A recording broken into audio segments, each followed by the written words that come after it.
There's something about being home alone as a kid that feels like a rite of passage. You feel independent, maybe even a little grown up, but for some people, that feeling doesn't last long, because sometimes, while you're sitting there thinking you're completely alone, you're not. These are 3 scary true stories from people who found that out the hard way. Story 1. I was 12 years old, the first time my parents left me home alone for the night. My dad had a work trip, and my mom decided last minute to drive him to the airport, about 2 hours away.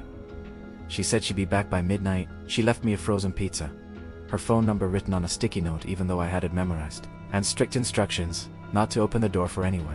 I remember feeling proud at first. 12 felt old enough. Mature enuga. I microwaved my pizza, put on a movie, and stretched out across the entire couch like I owned the place. It was around 9:30 when I first heard it. A knock. 3 slow, deliberate knocks on the back door. I muted the TV immediately. The kind of instinct you don't think about. You just do. I sat completely still and told myself it was probably a branch hitting the door in the wind. Except there was no wind that night. The air outside was completely dead. I didn't move for a few minutes. Nothing happened, so I unmuted the TV and kept watching. Then it came again. 3 knocks. Same rhythm, same pace. Like whoever it was had all the time in the world. I grabbed my mom's phone number off the sticky note even though my hands were shaking so badly I could barely read her handwriting. I called her and she picked up on the second ring. I told her what I heard and she went quiet for a second, then told me to go upstairs, lock my bedroom door, and not come down for any reason. She said she was turning around. I did exactly what she said. I locked my bedroom door, sat in the corner between my bed and the wall, and just waited. I didn't turn on any lights. I don't even know why. It just felt safer to be invisible. About 20 minutes passed and I heard nothing. I started convincing myself I had overreacted, that it really was a branch, or a raccoon, or my own anxiety making sounds out of nothing. That's when I heard the back door open. Not a knock this time, the actual door. I knew the sound because it had a specific creak that my dad kept saying he'd be fixed, but never did. That unmistakable groan of old wood and a loose hinge. Someone was inside my house. I didn't breathe. I didn't move. I sat in that corner with my knees pulled to my chest and my eyes locked on the gap under my bedroom door, watching for a shadow. And then I saw it. A pair of feet, just standing there on the other side of my door. Not moving, not knocking, just standing. I don't know how long it lasted. It felt like hours, but it was probably less than 2 minutes. Then the feet turned and slowly walked back down the hallway. My mom arrived home 40 minutes later, with my dad still in the car. She had turned around before even dropping him off. When she came inside, she found the back door wide open, and a single muddy boot print on the kitchen floor that didn't belong to anyone in her family. The police came, they walked the property, and found nothing. No one hiding, no signs of forced entry, nothing stolen. They said it was probably a transient, who realized the house was unempty when they heard the TV. Probably. I never stayed home alone again until I was 16. And even then, I slept with every single light in the house turned on. Story 2. This happened the summer I was 10. Staying at my grandmother's house in rural Mississippi while my parents were away at a funeral out of state. My grandmother was a tough, no-nonsense woman in her late 60s who didn't believe in locking doors during the day because, in her words, there was nothing out here worth stealing. She went to her neighbor's house one afternoon, just down the road, and told me she'd be back in an hour. She left me watching cartoons with a glass of sweet tea and a bowl of chips. About 30 minutes in, I heard the front screen door open. I assumed it was my grandmother coming back early. I called out to her without even turning around from the TV. No answer. I called out again. Still nothing. I turned around and the front door was wide open, but no one was standing there. Just the empty porch through the screen. I figured the latch hadn't caught properly and the wind had pushed it open. I got up, walked over, and closed it firmly this time. I went back to the couch. 10 minutes later, I heard footsteps on the porch. Slow, dragging footsteps, like someone walking without picking up their feet. I looked out the front window, expecting to see my grandmother coming up the path. The porch was empty. I turned the TV volume down and just listened. The footsteps had stopped. Then I heard something that I still think about to this day. Humming. A low, tuneless humming coming from the side of the house, near the kitchen window. I was 10 years old and I did the worst possible thing a 10-year-old could do. You went to look. I pressed myself against the wall next to the kitchen window and slowly turned my head to peek outside. There was a man standing in my grandmother's side yard. It was older, maybe 50 or 60, wearing dirty clothes.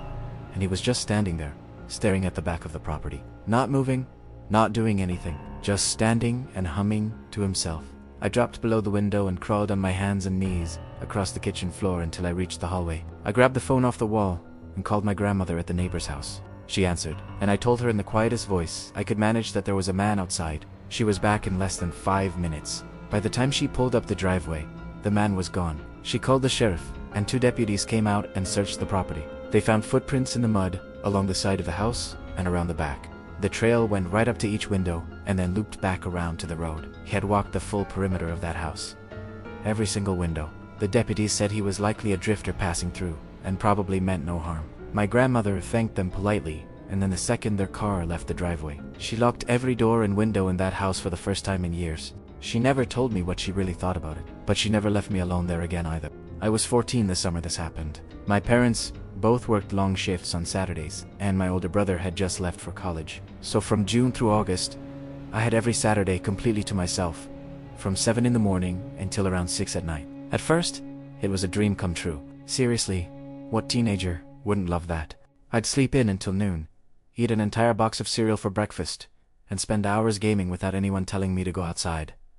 It was pure, unfiltered freedom. But after about 6 or 7 weeks of this perfect routine, something small started to happen. It was so minor that I almost convinced myself it was nothing. Every Saturday morning when I came downstairs, the curtain on our back door was open.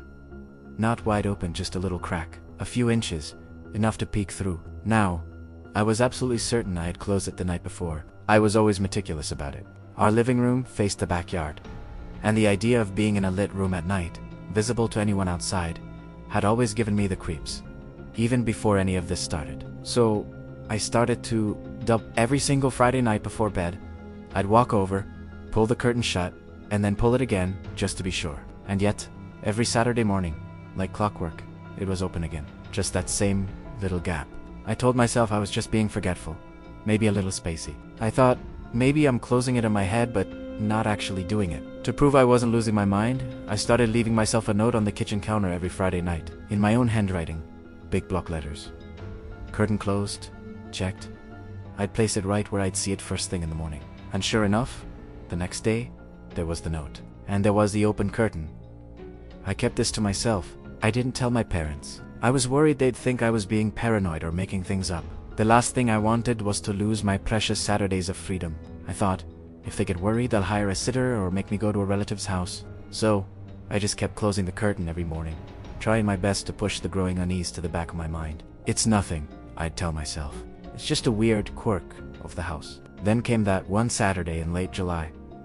I woke up, shuffled downstairs like usual, and walked into the kitchen. The morning light was hitting the counter, and I saw my note from the night before. But right next to it was something else.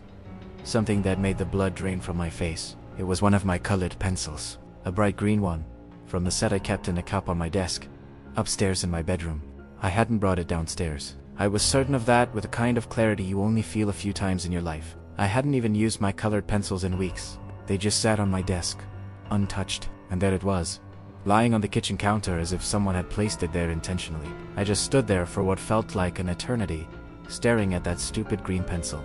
The whole world seemed to shrink down to that one object. All the small, nagging feelings of the past month suddenly crashed down on me. This wasn't just a weird quirk anymore.